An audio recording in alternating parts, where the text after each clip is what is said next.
One of the great things about lithium-ion battery cells is they can store a lot of energy for their size. That energy can be extracted relatively quickly, and you can do things like, I don't know, propel a 2-ton car down the quarter mile in 9 seconds. That's quite useful. But also, there can be problems. So today we're taking a quick look at battery safety. Hello and welcome to the channel and another edition of I Speak Electric on Best Electric Vehicle. My name is Martyn Lee, and if you haven't done so already, make sure you subscribe and hit the bell icon so you never miss a show.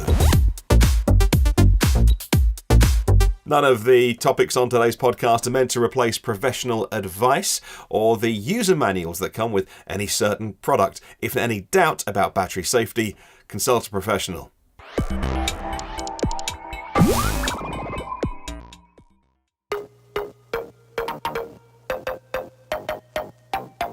Let's start with talking about corrosion, fire, and even explosion.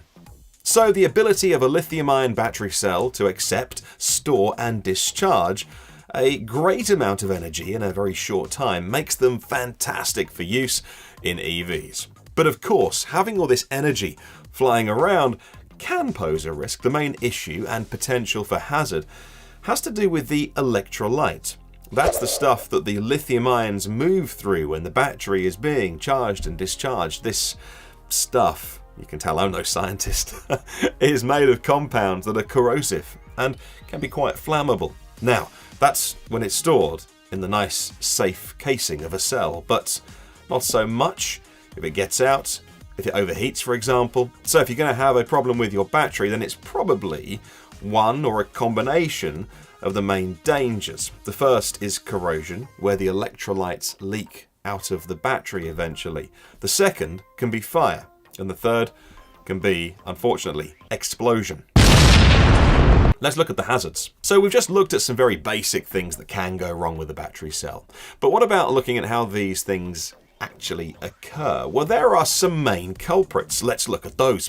The first is physical damage to the battery. This could happen in any number of ways. You know, if we're talking about our laptop, we could drop it. Our mobile phone, we throw it down the stairs. Our EV probably means we're talking about an accident or a car crash. Well, suffice to say, if the battery and its casing and inside hundreds or thousands of its cells get damaged, that can lead to the electrolytes leaking out of the battery. And that is bad news.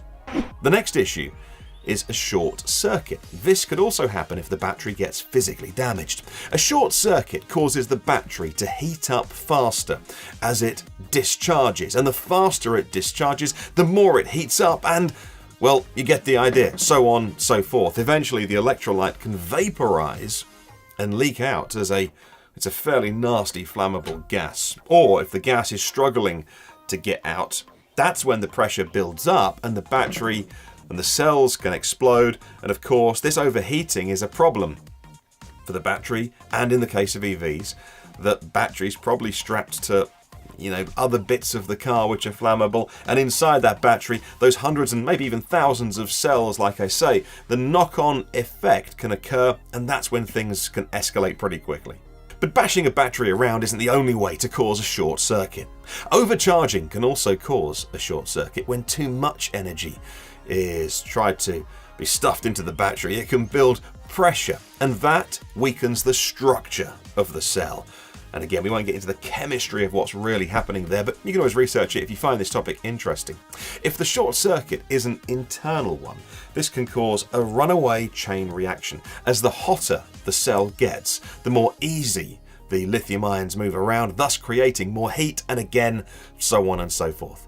So, we've looked at how batteries can be a hazard and why it may happen, but let's bring things back to what this channel's all about, which is electric vehicles.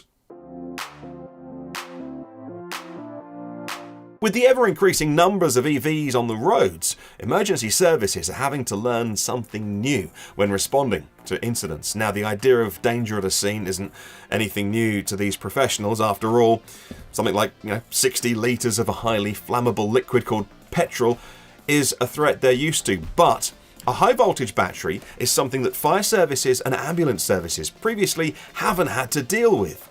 Most EVs sit around, plus or minus, around 400 volts. Not exactly, but some like the Porsche Taycan and the new Korean cars from Hyundai and Kia, well, they're on 800-volt architectures.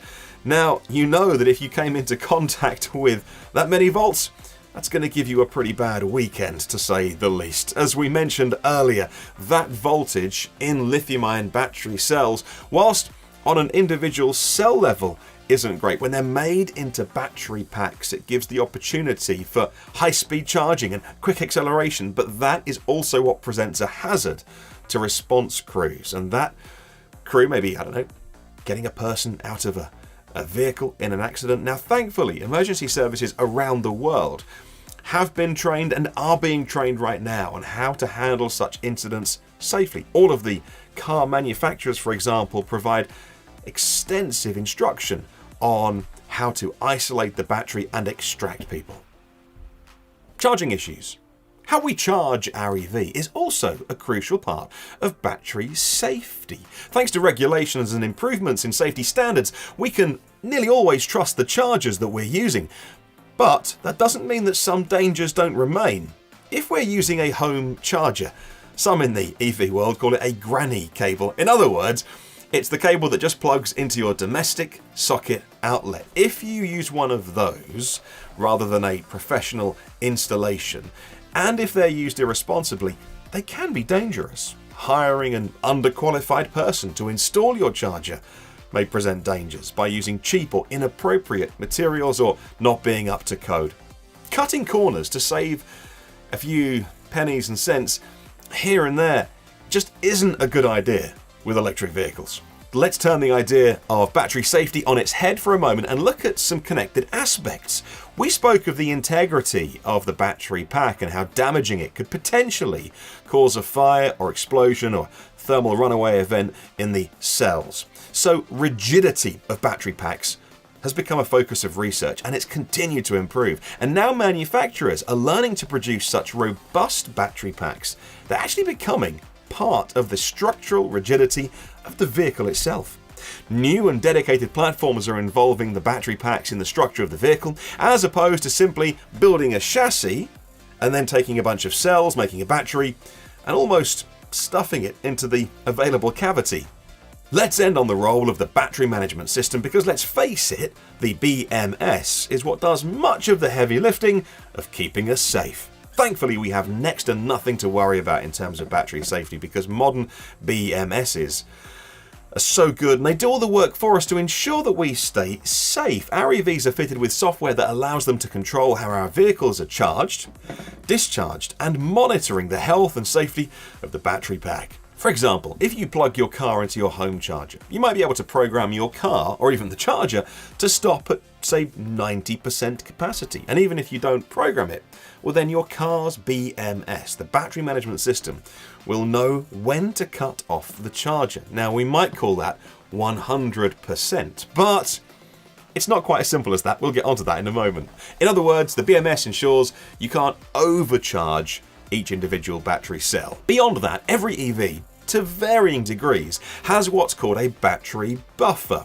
And it's how we often talk about it in layman's language, of the low end when it's discharged or the high end when it's fully charged, not being able to access all of that battery power. For example, a battery with a 50 kilowatt hour capacity may only give you access to 45 kilowatt hours to actually do the driving with.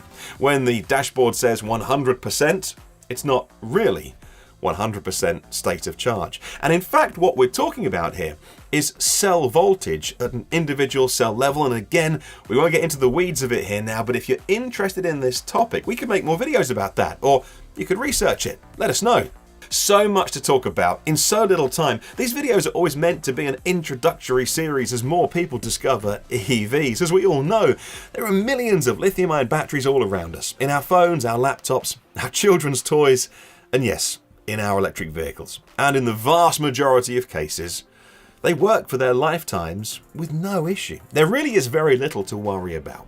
Technology's improved, and it continues to improve, and safety is the #1 priority. Now, we'd love to hear from you in the comments below. Let's keep the conversation going. How do you feel about manufacturers handling battery safety? Do you feel that they could do more? Or is it a non-issue at this stage and never crosses your mind? Let us know. Thank you so much for watching today. If you like this video, give us a thumbs up, and it tells us to make more shows just like this, and we'll see you on the next one.